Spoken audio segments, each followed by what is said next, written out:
नमस्कार, मेरा नाम डॉक्टर सुचारिता आनंद है और आज हम बात करेंगे मल्टीपल स्क्लेरोसिस के क्लिनिकल फीचर्स, यानी कि कौन से ऐसे सिम्टम्स किसी पेशेंट में देखें हम जो हम सस्पेक्ट कर सकते हैं कि आपको मल्टीपल स्क्लेरोसिस की बीमारी हो सकती है। तो सबसे पहले इसमें क्या होता है कि जो आपकी आईज है उस पर डैमेज हो सकता है, आपको सडनली दिखने में धुंधलापन आने लगे या फिर आपको दिखाई देना बंद हो जाए। ये एक्यूटली भी हो सकता है, मतलब सडनली आपका विजन चला जाए, या धीरे धीरे प्रोग्रेशन भी हो सकता है। साथ में आंख के पीछे आंख की मूवमेंट करने पे दर्द होना, जिसको हम लोग बोलते हैं ऑप्टिक न्यूराइटिस का फीचर। तो अगर किसी पेशेंट को धुंधलापन आ रहा है, साथ में आंख की मूवमेंट में प्रॉब्लम है, तो एक इनडायरेक्ट साइन हो सकता है कि आपको ऑप्टिक न्यूराइटिस और मल्टीपल स्क्लेरोसिस का एक फर्स्ट फीचर आना स्टार्ट हुआ है। सिमिलरली अगर आपको चेहरे पे एक तरफ सुनपन आ रहा है या हाथ पैर में कमजोरी आ रही है, कई बार आपको नमनेस आने लगी है, ऐसा लगता है पैर में सुई से चुभ रही है या फिर किसी चीज का छूने का पता नहीं चल रहा है, तो ये भी मल्टीपल स्क्लेरोसिस का एक प्रेजेंटेशन हो सकता है। थर्ड कॉमन प्रेजेंटेशन जो मल्टीपल स्क्लेरोसिस में होता है उसमें है कि आपको बैलेंस बनाने में प्रॉब्लम आ जाए। आप सडनली चलते आपको लगता है आप किसी साइड गिर जाएंगे, आप ठीक से खड़े नहीं हो पा रहे, खड़े होने पे आपको ऐसा सेंसेशन होता है कि आइदर यू कैन फॉल इस साइड या दूसरे साइड, या पीछे आगे आप गिरने लगे।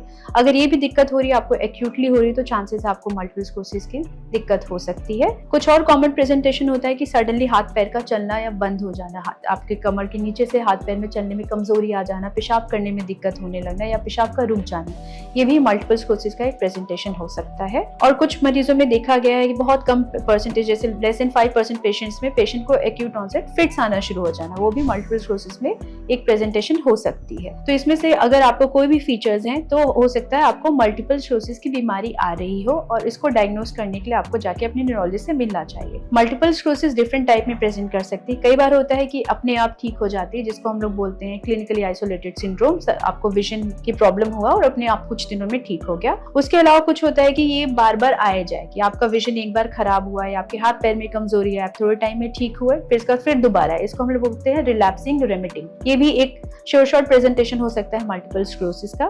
कुछ मरीजों में बीमारी देखी गई कि जैसे ही वो शुरुआत होती है वो तब से बढ़ने ही लगती है, तो उसको हम लोग बोलते हैं प्राइमरी प्रोग्रेसिव, मतलब शुरुआत से ही बीमारी बढ़ती चली आ रही है। और सेकेंडरी प्रोग्रेसिव मतलब कि पेशेंट को कुछ सिम्टम्स आए, थोड़े दिन पेशेंट ठीक हुआ, फिर इसका फिर से सिम्टम जब शुरू हुए तो कंटिन्यूसली बढ़ते रहे। तो ये डिफरेंट टाइप प्रेजेंटेशन जो है मल्टीपल स्क्लेरोसिस में देखा जा सकता है। इसको डायग्नोज करने का तरीका होता है, आप एक अपना क्लिनिकल प्रेजेंटेशन प्लस आपके MRI scan, brain plus spine with contrast, और इवोक पोटेंशियल स्टडीज और लंबर पंचर, जिसमें हम लोग OCB एक टेस्ट होता है वो करके देखते हैं। अगर वो पॉजिटिव आता है तो ये सारे टेस्ट आपके कंफर्म कर सकते हैं आपको मल्टीपल स्क्लेरोसिस की बीमारी है। अगर आपको इसमें से कोई भी सिम्टम्स है, आंख में दिक्कत है, देखने में कोई परेशानी हो रही है, बैलेंस बनाने प्रॉब्लम है, हाथ पैर में नमनेस, तो डेफिनेटली जाके अपने डॉक्टर से मिलिए और बीमारी का इलाज कराइए।